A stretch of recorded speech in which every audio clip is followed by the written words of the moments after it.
We're rolling. Audio in 3, 2, 1. Welcome to the Jeremiah Show. Dr. D, still doing well this week? Absolutely fantastic. It's good to see that you're doing well. I'm feeling good. Check in with you, make sure not you're ready to okay. run a marathon, but I'm doing really well. Has not melted you. No. Nothing. And fortunately, it hasn't been that hot of late. And I've heard rumors of cooler weather. Well, you know what's so interesting with fall that I love, and I could almost feel it yesterday here in Santa Barbara, is that it seems like right after Memorial Day weekend, like right after, you can feel fall. Yeah. You mean Labor Day? Labor Day. Labor Day, yeah. You know, it feels like fall. I'm with you there. I'm with you there. You get that feeling because school has started. Yeah. It's football just, there's season, a little bit of a chill. Just a little bit. Yeah. Nice. And the shadows, the shadows when the sun is out are a true. Little different. It's angling true. a little coming different. up. I can't believe that this year is almost over. I love it. It's crazy. But not this show. We have a long way to go. I actually have some pretty exciting news and announcements. I'm going to wait till the end of the show here. Okay. And I wanted to get right to our special guest. He's got a great new book out. It's titled What Rich Clients Want, But Won't Tell You. Our special guest today is Nathan Foy. Well, it's not money because they're rich, right? We'll find out. Okay. I mean, don't try to skip ahead, Dr. D. You're going to have to take the class. Okay, sorry. Okay, sorry, teacher. He's the CEO of a luxury service offering transportation to more private jet owners than any other service in the world. Nathan Foy is the founder and the CEO of Fortis. Fortis provides over 25,000 private secured trips in over 114 countries per year to clientele worth more than $500 billion. Fortis is a 9-time Inc. magazine honoree as one of America's fastest growing companies. In Gallup Surveys, Nathan's clients rank Fortis as the very best in the industry. You've heard of me refer to my good friend Dickie Greenleaf in the past on the show here of the Greenleaf Shipping Enterprise. Yes. Who often uses Fortis. He concurs with that statement, that Gallup survey. Fortis is the best in the industry for luxury travel, he says. Nathan has offices in Greenville, South Carolina, where he joins us today, and also Hong Kong. Now, Nathan has written a book to share what he has learned in the high-stakes business of high net worth clients and luxury travel with you, the listener today, the Jeremiah Show. His book, again, is What Rich Clients Want But Won't Tell You. Nathan translates the Fortis experience into a replicable, scalable business model that you can recreate as a small business service provider or small business owner or a business owner. Nathan lives in Greenville, as I've said. He's got 4 children, his wife, whose name is Pam. Welcome to the show, Nathan. Thank you, Jeremiah. It's great to be with you. It's good to have you here. And your book is fascinating, and each chapter, each section, I've been in business 35 years, thousands and thousands of clients and customers, and I don't think I've come across a book. I read a lot of business books, but this had everything in it. It really was built up and offered so much good advice, one thing after another.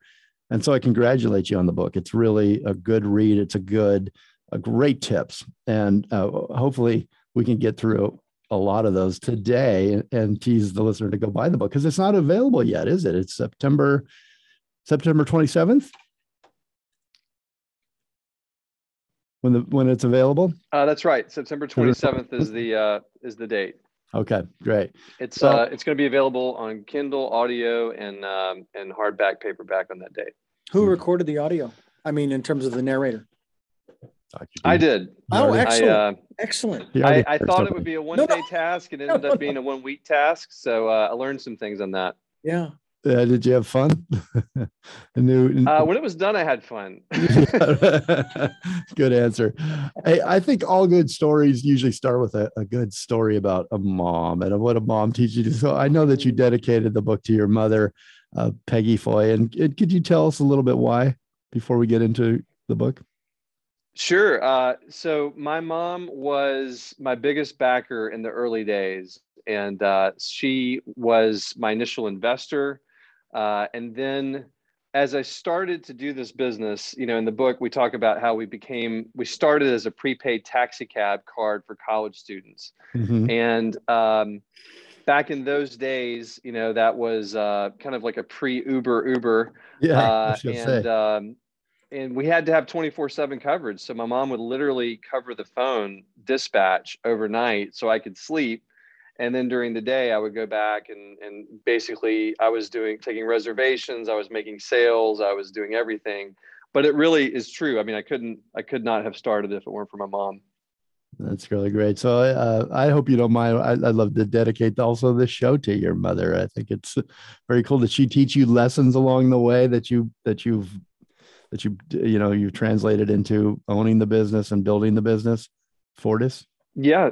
Well, thank you for that, Jeremiah. She did. My grandparents on my mom's side had a farm, and when you showed up as a kid, you were free labor. They loved you; they were great, but there was work to do. And here come the farm hands. I learned early on that there was a never-ending list of things to do, and you had to take responsibility for it. And my mom really instilled that in me. Well, in the book, you refer to the affluent as high performers. What do all these high performers have in common? That's a great question. I think that one of the key things that they have in common is that they're envelope pushers. They are looking to achieve very big goals, and they are experts at sizing people up within 20 seconds to know if this is a person that's going to help them reach their goals or if this person is going to be an impediment to them reaching their goals. And then I would say another thing about them that they have in common is I think a misconception is that they have arbitrary and capricious needs that they just come up with on the whim, the whole green M&M theory. Right. And from what my experience is, it's actually exactly the opposite. These are experts at knowing who's good and then investing more to get more ROI. And because of that, they actually want to be led. They don't want you to tell you everything that they need. They want to find competent people, and they want to be led into a higher level of service so that they can achieve more. I think one of the statements that you made and you explore in the book a little bit that I really resonated with me and I wanted to talk about is you say that high performers need connection. What do you mean by that? So they have, I think most of them, a lot of them have a lot of the people, at least new people that they meet that weren't there before they were at the top of their field. They want money from them, or they want opportunities. They want things from them. And so I think if you can offer a genuine connection and genuine care that truly isn't just looking for a buck or an opportunity or a foot in a door, it really actually stands out from the crowd. Yeah. And you also mentioned they curate their world, which was painted so many pictures in my mind. But explain that, what you mean by that. So just as you and I would curate our Netflix or Amazon Prime, lists, they're doing that, I think, a lot of times with service providers. One story from that, Jeremiah, we had a client that was in Ireland, and he wanted to take his private jet to Paris. And his favorite chauffeur is one of our 5 stars named Fabrice. And we told him, we said, well, Fabrice is available, but it's going to be after 4 p.m. that day. And so he and his wife just said, okay, we'll stay in Ireland until 4 p.m. and then we'll fly over, because Fabrice is part of my curated list. It was that important to them. So that's just one example of how that'll even impact their behavior. Well, one of the great things that you just brought up, you've got stories that you tell, that your clients tell, and that kind of explain your point throughout the book and in the different various chapters. I think that those are so interesting. Why did you, going back just a little bit, why did you decide to create the world's premier luxury transportation system and business back there in college? Was that always the goal? No, absolutely not. I failed into it. So it's easy to be humble about any success we've had because the original idea didn't work. So really the progression of the 5 levels of service I outline in the book largely mirror the tenure of 20 plus years at Fortis that we've been doing this. Because as we went into different levels, we realized, oh, there's an elevator now to another level, and we can add this and we can do this. And we kind of discovered it along with our clients, not by them telling us. One of the key things about them wanting to be led is they don't tell you how to lead them, but it's just 20 years of observation and tweaking and seeing what they respond to, which has kind of led to that being unpacked. And why did you decide to write the book?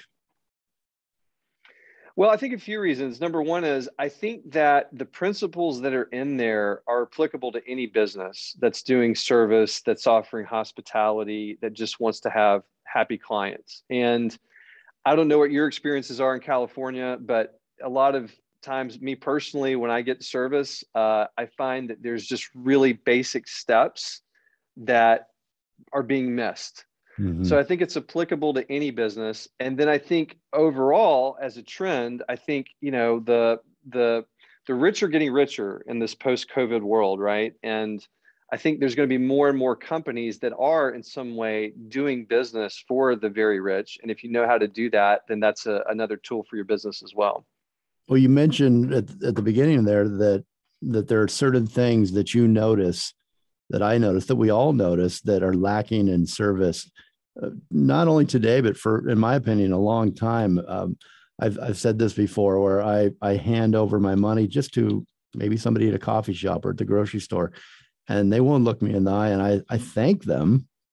And then I walk out thinking, wait a minute, I was doing all the thanking and all the, but I bought something from them. I was their customer. And I just think of how many, why are we missing in most businesses? I'd say 98%, it seems like to me, that I go into, that we're missing service points, service levels, some of the basic niceties in human nature, just thanking people, looking them in the eye. And what are some of those that stand out to you, that you guys at Fortis and in the book mention and give advice to? So I think one of the first steps is basically professionalism. So what you're talking about, making eye contact and saying thank you and having a smile, our parents may have taught us that, but there's some people that may not have been taught that. And one example from the book I give, this is actually a good chauffeur that we had in Boston, and he was picking up a banker. And this banker had been known to fly in multiple cities. He had, I think, 4 days of bookings with us in Boston. And when he arrives into town, he has a car, his wife has a car, he does deals, his wife goes shopping, and it's a big to-do. Well, within a few minutes of him arriving at Logan Airport, he fired our chauffeur. He dismissed him for the day. And this is a good chauffeur. And so I asked the chauffeur what was going on. We talked to our client who represented this man. And basically we found out that he failed the 20-second test. He actually was really good, but he kind of just didn't own the greeting. He didn't really present himself with professionalism to start. And this gentleman was just, okay, you're not worth my time. Like, I would rather get, another ride, a taxi, than be with you, because I don't have that trust. I don't have that faith. And so as a result of that, we instituted a few different things, guidance on exactly how to present yourself in that first 20 seconds. And then also just generally some pre-trip checklists about the principle that we're transporting for the chauffeur, so that there's even more intel on exactly what this person responds to. And by the way, that guy came back to us, and he's a loyal client, and he's happy now. And I think it's been years since he fired a chauffeur of ours, fortunately. So these are things that you learn as you've built the company, and that now you share in your book for all of us. which is just incredible. But trial and error and just learning and building and also having a strong idea of what Fortis could and should be. And again, the book is What Rich Clients Want But Won't Tell You by Nathan Foy. It's out on Amazon and everywhere on September 27th of this year. You mentioned COVID, and health and safety is a big big point in your checklist of what high profile clients of yours look for and want. And what are some of the things that you'd recommend that others in business could adapt from what you've learned, and some of the things that are working now that your clients really do appreciate at Fortis? Sure. So I think it's a great question, because there's the basics of sanitation, masking, and those kinds of things that make clients feel at ease. But one of the things that's been really popular for our clients is we instituted a 3-day post-ride symptom check for chauffeurs. So that's saying, okay, this guy was fine when he was transporting you and so forth, but 3 days after the ride, we will actually just do a follow-up just to make sure he didn't start incurring symptoms a day or two after your ride. Mm-hmm. And if that happens, then we'll notify you. And there's been a lot of clients that have really voiced that, they trust Fortis more because that's unique among what they've seen. Yeah, that you were ahead of it a little there. And I like that. So we've all had these experiences where we had a great experience somewhere at a great hotel or a great restaurant. And then you go back and it's nothing like the first time. And you've brought people back and you're bragging about it. That happens a lot. It's very, very difficult in hospitality and in business and service in the service industry to replicate an experience and keep it consistent all the time. How do you train that at Fortis? And what are some of your recommendations for business owners out there to really, because I think you can really stand out quickly and above the crowd and above the business world by providing replicable, great experiences. What do you say, Nathan, to that? How do you do that, accomplish that with your company? Well, one of the big things for us, Jeremiah, is the relationships that we have with what we call our partner chauffeurs. These are chauffeurs usually in the top 60 markets in the world. Yes, we're in 1,000 cities around the world, but it's very top heavy, with the top 60 markets being, a huge proportion of that. So we work with them. We have 2 annual conferences where we'll do training and instruct them on our brand, but we're also listening, because in our mission, one of our mission statements says that we find the best and together we make the best even better. So we're already saying you're one of the best. We're not pretending like you don't know what you're doing. But then we're saying, well, what do you know? What are best practices in Miami or in DC or in other locations that we can actually scale out to the entire network? And there's a synergy there that they can use for their own business, even if they're doing a non-Fortis ride. And we're happy for that, because we want their business to increase. But there's also a synergy for Fortis in that our service continues to refine through that. Mm-hmm. It's really great. We are talking this hour with Nathan Foy. He's CEO of Fortis. You can go to fortis.co and learn more. You can also go to nathanfoy.com, and that's spelled, his last name is Foy. So nathanfoy.com. The book is What Rich Clients Want But Won't Tell You by Nathan Foy, and it's available on Amazon and everywhere, September 27th. So mark your calendar. You really want to pick this book up. I picked up so many great pointers and reminded me of things that I had almost forgotten a little bit. So it's really for interacting in this world today. I really recommend the book in all different ways. There's a lot of great tips for you. We'll be right back with more from Nathan Nathan Foy at Fortis. The book again, What Rich Clients Want But Won't Tell You. nathanfoy.com. Okay, clear. Okay, cool. This is good. Well, you kind of touched on. I think my AirPods may be low. I don't know if you got a little you're coming in and out, like really good sound and then kind of like tinny sound. Let me Let me just put them up and wonder if I also have a link, but how does that sound? That's not very good. Nope. Sounds like you're in a can. That sounds better. That's there better. it is, Yeah. much better. Yeah. Okay. I'll just do it that way. Sorry about that. It's okay. No problem. Good deal. Okay. Those darn little earbuds are always going out. I know. All right. Right when you don't want. Okay. 3, 2, 1. Welcome back to the Jeremiah Show. We are spending the hour with Nathan Foy. He is CEO of Fortis. Check it out at fortis.co, nathanfoy.com. The book is What Rich Clients Want, but Won't Tell You. May Nathan, I ask real quickly, a very quick question? Yeah. Where's the name Fortis come from? Fortis is Latin for strong or brave. And when I was 22 and used my parents' money and my money, that's what I wanted to be. So that's that was my one use of high school Latin, and I'm sticking to it. And it was an excellent use, I must I was say. say it's a good, strong name. Yeah.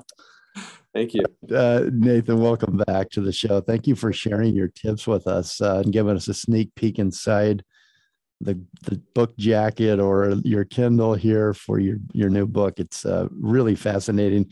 Good points, really great points here on what it takes, to run a business these days, and to not only run a business, but be the very, very best at what you do, what all of us should strive for. You talk about the affluent as high, you describe them as high performance. They've got a high performance mindset, high performers. What is that high performance mindset? So I would distinguish a rich client from an affluent, high-performing client. So really, if we're going to push the envelope further, it's what rich, high-performing clients really want. I say that to say that we've had clients that are second or third generation wealth, and they're not playing offense, and that's really discernible, the differences in how they view things. And really, Fortis is kind of a 12-cylinder vehicle that's meant to be opened up, on the highway. So we like the high performers, the envelope pushers, and we think that we can hone our service best for those types of clients. So that's really what that's based on. Sorry. And in terms of just characteristics of them, in the book, I kind of give 5 different profiles of main clients that fit this profile. And, the typical American one is one that we call the tanned, weathered guy. So a Tommy Bahama looking guy who doesn't necessarily seem like he would be a multi-billionaire. He might be wearing no tie and jeans. He looks like a guy who's might have a day of stubble or something. But that person is somebody he would not be, as I think a lot of service providers might think, he would not be obnoxious or pretentious or capricious. He's the kind of person, I think, if you met him at a cocktail party, and a person might say, "Well, I'm staying at the Hampton Inn," and he would say, "Oh, you should stay at the Four Seasons, because at the Four Seasons you can do your workout and get your meal and do all of your meetings, and they have security and they have all of those things. And by the way, you should just stay at this Four Seasons. I'll put it on my card." It's not about the status or the luxury for the sake of luxury. It's about the fact that you can just camp out at the Four Seasons and do everything you need. It's just more of a high achiever atmosphere. I was thinking of that Dickie Greenleaf. I think you might have described him a little bit there. They play offense. First, let me back up a little bit. What is Fortis? Give us a good example of what Fortis is. What services do you provide? I mean, if you boiled it down, and I'm a new client, and how does that work, and what do you offer? Sure. So Fortis provides the hardest to execute trips, particularly for ground transportation, for the world's most discerning clients. So typically that's a car and a chauffeur anywhere in those 1,000 cities that we talked about. In addition to that, we provide travel security that fits. So there's a lot of security firms in the service space that I think are very competent, but it's sometimes at the expense of other aspects of the service. there's a story I give in the book where there's a CEO who hires a former special ops guy, and the special ops guy rearranges his office so that he's not capable of being hit by a sniper. And the CEO fired him that day. He's just thinking, well, I'm not worried about snipers. I just want to get more done in a secure way.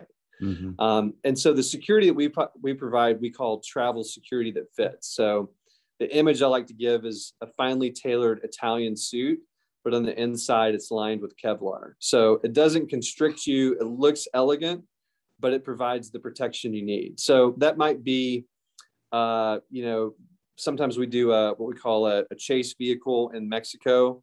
So, where the drug cartels are set up, 2 or 3 or more cars as a show of strength. Sometimes it's executive protection. Just the other week, we did a decoy yacht for the first time in Greece. The principal just didn't want to have paparazzi knowing what yacht he was on. So we had some security guys on a yacht for him. It reminds me years ago when David Beckham came to LA, was good friends with my friend Kobe Jones. And it was just nuts. If you guys remember that the Beckham was just top of the, celebrity list there, and everybody wanted to see him. Everybody wanted to be around him. And he would all he wanted to do was go have a beer with Kobe. And he would they had to put out 5 limousines and one that they were in, right, just to go have a beer somewhere. And the limousines would go in all different directions, and paparazzi would chase, and hopefully the one limousine that they were in could get away and go have just a beer. Is that the type of clientele that you are catering to a lot of the time? Is people where there's decoys, or there's safety issues, or they just feel they need that extra security? Most of the time, it's actually not the highest profile people. It's more of the owner of the football team than the star quarterback. Every now and then they kind of peek through because of some achievement or some hot button issue, and they become kind of more well known. But I would say 90% of the people we transport day in and day out aren't well known, and they like to keep it that way. And would a service like yours, I use car services because I don't to games, and I don't ever drive, especially in LA, to go to games or go to dinner because I'm drinking, and it's just much easier to use a car service. Do you offer car services to people that maybe aren't in that high bracket, but don't need security? Are there services for that as well? Of course, it's sort of like, the Four Seasons is kind of optimally prepared for a high executive traveler, but anybody that wants to pay those prices and take advantage of it can use it. And we're no different. Typically, our clients come to us through private aviation. Over the 20 years we've been doing this, that's been the best proxy for a high achiever. Affluent client would be somebody that actually owns their own private jet, but by no means is that a requirement. We have very, very rich clients that fly commercial. Is there ever, I don't want to say client, but is there ever a situation you would not take on? You say, no, that is outside our purview. If you wore a cowboy hat like that one. Okay. we pick up cowboy hats all the time. So I would say probably 2 things. One is, and I outline this in the book, I think a key part of service, we have high maintenance principles, and we have a category in our software that labels them as high maintenance, and we will outline what their requirements are and how they are. But we accept their challenges. We even welcome their challenges because it pushes out the boundaries on what we're capable of doing. It's actually great for us to become better. But we don't ever internally speak disparagingly about a client. And I think the alternative there is that I have my team's back on any kind of abuse. If anybody's just being demeaning to them, like we don't do that. You can be as finicky as you want to be, and we'll roll with that. But if you demean them as a person, we won't do that. And and everybody on our team is equipped to just basically use the gut feeling. We do a lot of exotic things, and a lot of exotic things don't make sense. It's very rare, actually, probably more rare than somebody would think. But every now and then there's a request that doesn't feel right, and everybody's equipped to just say, I think in this case, maybe we can find a better option for you. And that way their conscience is kind of protected in what they do as well. Yeah. Our special guest this hour is CEO of Fortis. He's also an author of What Rich Clients Want But Won't Tell You. It's out and available on Amazon and everywhere on September 27th. We'll be right back with Nathan Foy. Clear. Okay, so we've got, I want to come back here and get into hiring, because I think that's such a big hiring practices, and they'd have to do not only a background check, but a biological check on me to hire me. How'd you get in here? Nathan, how's it out there in South Carolina? Is it nice and weather? It's very nice. Yeah. It's a little bit warm this week, but is it humid typically? It's pretty humid. I mean, I have grandparents from Florida, so it's nothing like some of the real sticky heat, but it's we're about 45 minutes from mountains, and so you're always capable of getting about 10 degrees cooler pretty quickly. Oh, nice. Not bad. Yeah, I've always wanted to get out there. I got to make it out there one of these days. It's been on my list. I don't know. It just always sounds like it's a great place to me to visit. Heck of a lot greener than it is out here, let me tell you. All right, it punches above its weight for sure. I've always heard good things from golfing and restaurants and all that. So, okay, 3, 2, 1. Welcome back to the Jeremiah Show. Our special guest today is Nathan Foy. He's the CEO of a luxury service offering transportation to more than over 25,000 private secure trips over 114 countries for private jet owners, more than any other service like it in the world. Again, he's been named 9 times. Inc. magazine honoree is one of America's fastest growing companies. Gallup Surveys rate his employees and his services the very best in the industry. Welcome back, Nathan. The book is What Rich Clients Want But Won't Tell You. Now, in the beginning, you mentioned that the rich are getting richer, and with COVID, and if you're not a rich person and you're out there listening, and you say, "Well, why do I care? Why should I care what rich clients want? I don't service them. I don't know them. I'm not rich. Why should I read this book?" What would you tell them? Well, I think that there's a lot of the principles in there on any kind of interactions that you have that are applicable. I think that, over the years, in some ways, we've built out more cylinders to our engine than maybe somebody in another business would need to use. But I think that learning about those extra cylinders might be still beneficial.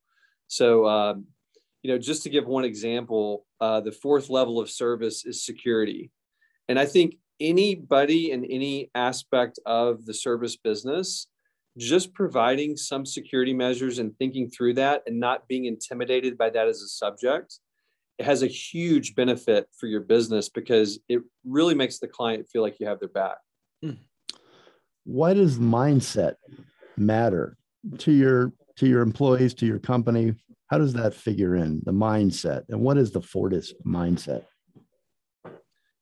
Well, I think the Fortis mindset begins with the idea of service and honing service for a legendary level. And we actually define that in our headquarters. On our lobby wall, we have 5 different cases that have examples of legendary service and little stories that are on plaques to go with them.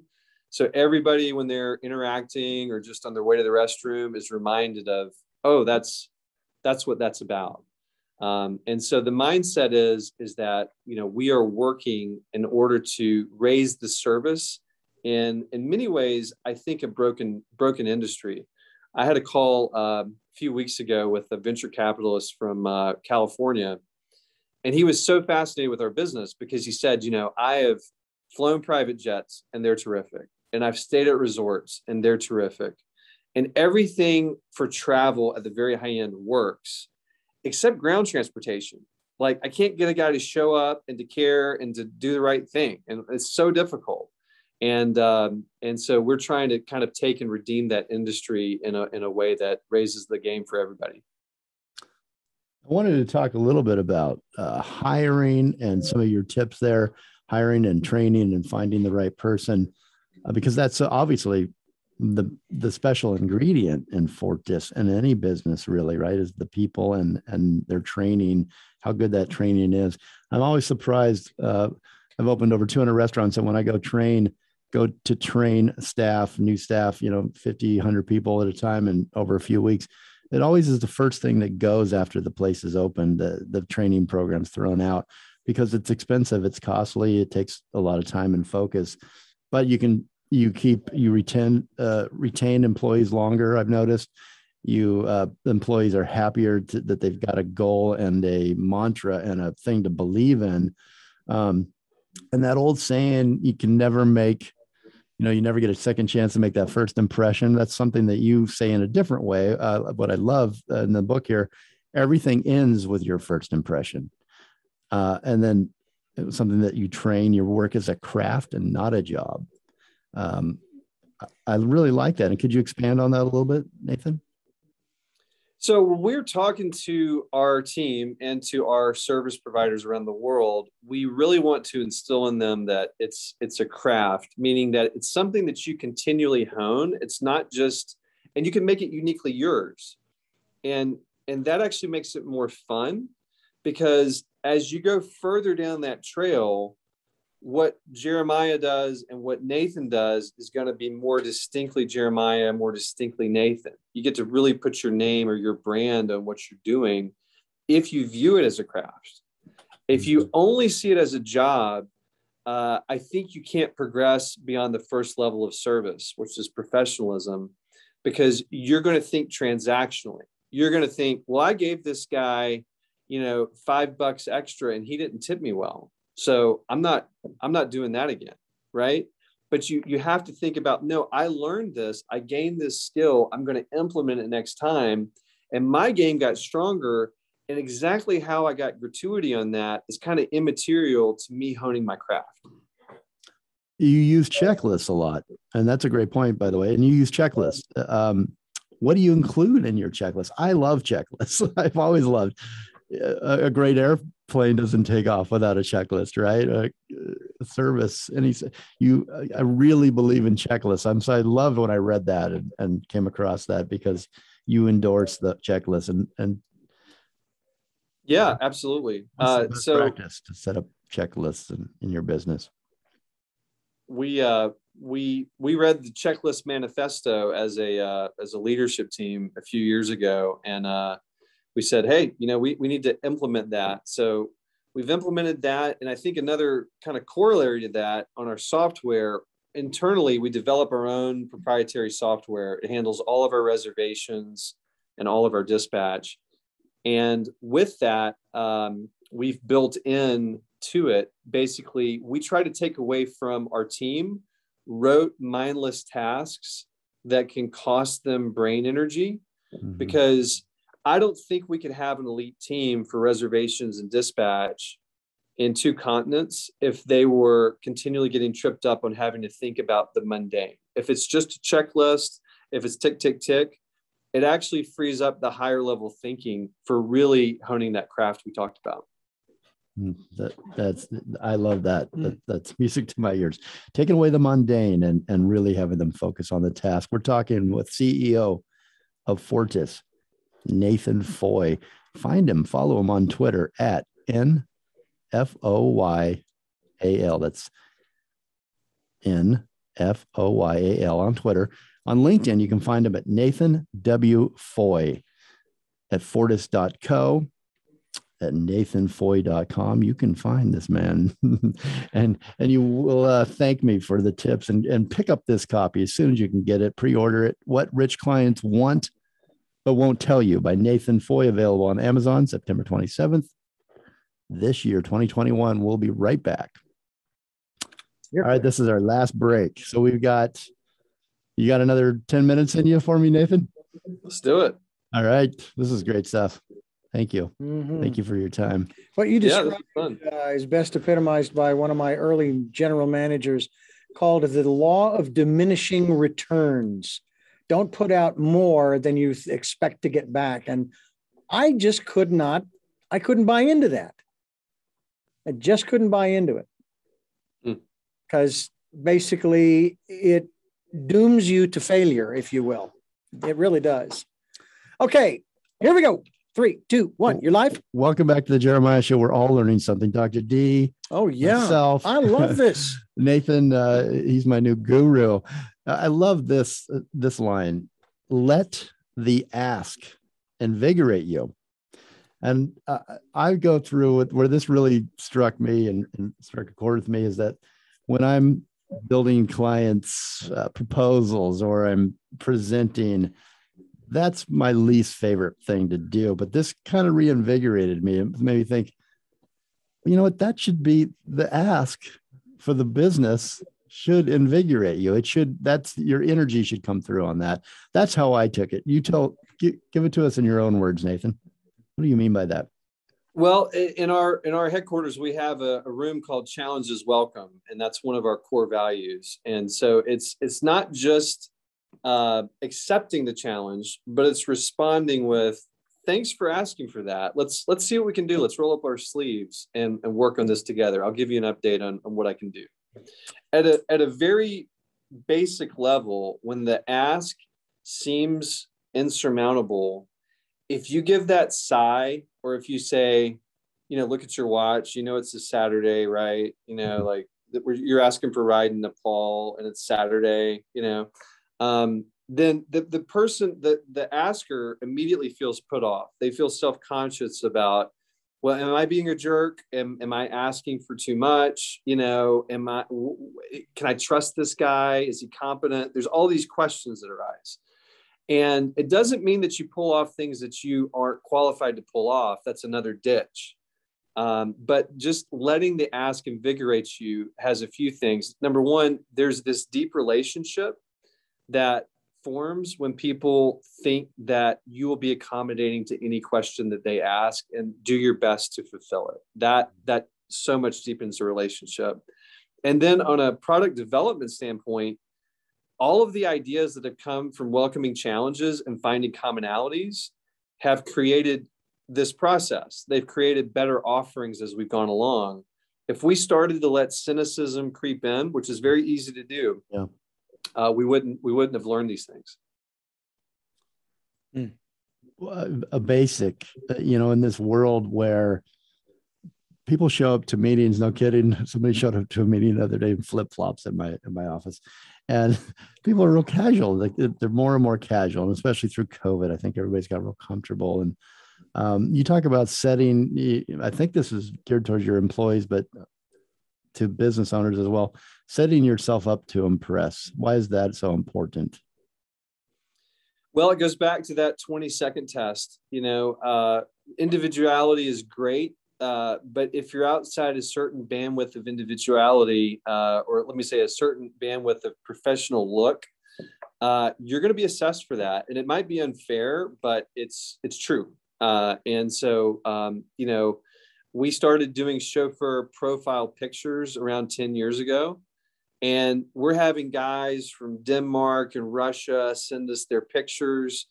And, we had to have some awkward conversations with some of them because nobody wants to talk about somebody else's appearance. Mm-hmm. But the truth of the matter is I think they needed to know it. And I think it would help their business.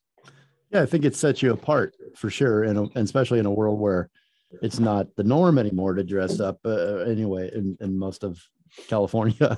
But when you do, you set yourself apart. To me, it's a respect towards my client or to somebody that I'm meeting with to just look presentable. Chapter 6, I love this concierge service.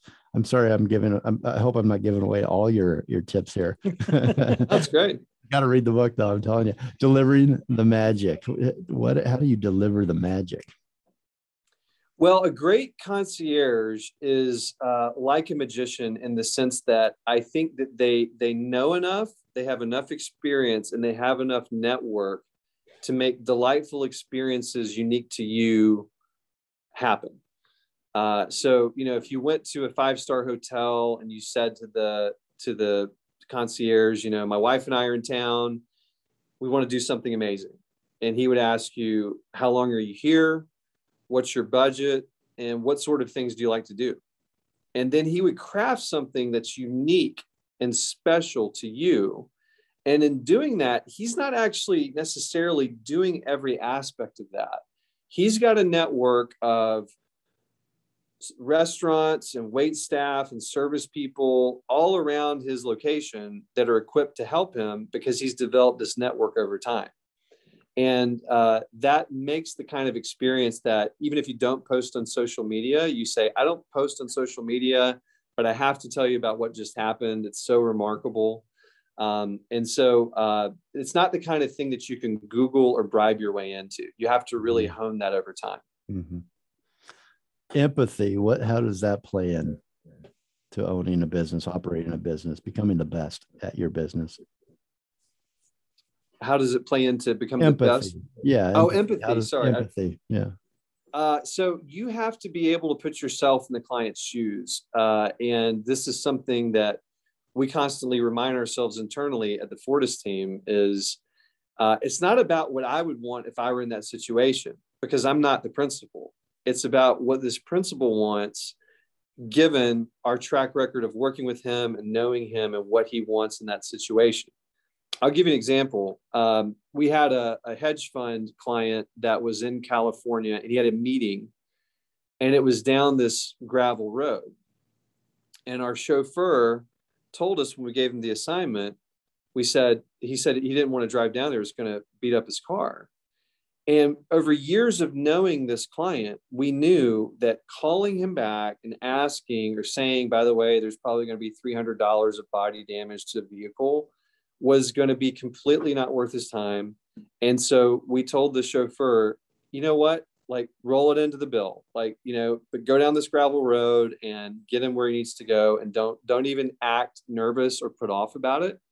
And he did. And that just happened because we had such a knowledge of what this client wanted and expected. Now, not every rich, affluent client would want that, but we knew this gentleman well enough to know that. Well, we've almost got to go, Nathan, but before we do, hiring and finding and retaining employees right now is, I think, the number one challenge for business owners coming out of this pandemic. What are some of the things that work for you that are in the book that you could suggest? Yeah, I guess maybe just two things off the top. One is that we have a list of 10 qualities of a Fortis team member that's successful. So if you told me I've got a friend and, this person, you need to talk to her, she's great, I would first send you the list and say, okay, what of these 10 qualities has she demonstrated? And can you give me a little blurb on how she's demonstrated them? And it actually has to be demonstrated, not just, I think this person loves to travel. It's no, this is how I know that this person loves travel, just to give you one example. And nobody meets all 10 of the criteria. I think, maybe 5 or 6 is pretty high actually. But if there's enough commonality there and that person's really thought through it, that's a really good first swipe so that we don't waste time. And then the second thing is that I'm a believer in testing. We've been testing applicants for 12, 13 years. And over time, over me testing our existing team and hires, I've been able to tune a variety of variables to, it's not enough. I say it's not enough to convict. It's like one witness, but if I see some things that are shaky in the interview, then I can be the second witness and probe those things. And then honestly, it's just helped screen a lot of people out that we shouldn't spend time with. I would imagine all the things that you've talked about in this last hour with us and the things that you outline in the book and the way that you've set up your company, the foundation, brick by brick, all these things play into a really good, solid, great company to work for, a company that means something and stands for something. And if you follow a lot of these tips that you've given to our listeners for their business or for even their personal lives in some respects, you attract better people, you attract better employees. Is that true? Is that a true statement? I think so. We have not recruited via a platform I think in 14 or 15 years. So it's all been word of mouth in terms of our team members telling their friends or loved ones, hey, you should apply. And we kind of have a constant stream of applicants, even with the service downturn that a lot of people are experiencing, our interest has remained high. That's great. All right, Nathan Foy has been our special guest this hour. The book is What Rich Clients Want But Won't Tell You. You can pick it up again on Amazon September 27th. Or go to nathanfoy.com. Nathan, any final words for the listeners or your audience? I think I would just encourage everybody that, if you encountered me, thinking that somebody just has this all figured out, I think you would find that, I have lots of things personally I could hone in how I serve people and how I do things. I think the key thing is humility and teachability, just really starting with being hungry and humble. This book might seem intimidating, and I don't think somebody could do all of these things that we did over 20 years overnight. But I think anybody could do it. Well, it's been a great conversation. Thank you, Nathan. And we'll check in with you. Hopefully I'll get to use your car service somewhere someday, Fortis, and read the book one more time. It's What Rich Clients Want But Won't Tell You. Nathan Foy. Thank you so much. Everybody have a great week. Listen more and evolve. See you next week. Okay, we're clear. Cool. Nathan, can you do us a real quick radio drop? Of course. Okay. Just mentioning your book title, and then you're listening to the Jeremiah Show, and we'll put it in future. Sure. Basically, this is Nathan Foy, CEO of Fortis. My new book is, and you're listening to the Jeremiah Show, something like that. I mean, do it any way you like, but does that make sense? Okay. Yeah. Richard, this is Nathan. I'm sorry. We'll count you down. I'll give you a countdown here just a second. Okay. And if you could, I'd really like to have you do it kind of like Robin Leach, like Tales of the Rich and Famous. You just couldn't wait to do that, could you? I couldn't wait. It was sitting there waiting to be done. Okay. I don't think you want me doing that. I don't think that would be positive. That's hilarious. I don't think I would be giving you the service we're talking about. All right. I'm going to count you down in 3, 2, 1. This is Nathan Foy, CEO of Fortis and author of What Rich Clients Want But Won't Tell You. You're listening to the Jeremiah Show. That's a keeper. Beautiful. Nathan, did we hit everything you wanted us to hit there? It was great. I thoroughly enjoyed it. This was a lot of fun. I knew it would be fun going into it. I listened to some of the podcasts and read your bio and your 200 restaurants and all that. This was by far the most fun I've had. And you still wanted to be on the show? I still did. Yes. Well, you were great. I really liked the tips in the book, and I got to use that in training. Honestly, there's a lot of good stuff there. Yeah. All right, Nathan. Well, I'll send this to you a little bit later this afternoon. All right. Sounds great. You guys have a great evening. Thank you so much. You too. Have a great day. All right. Bye. Bye-bye. Can I record?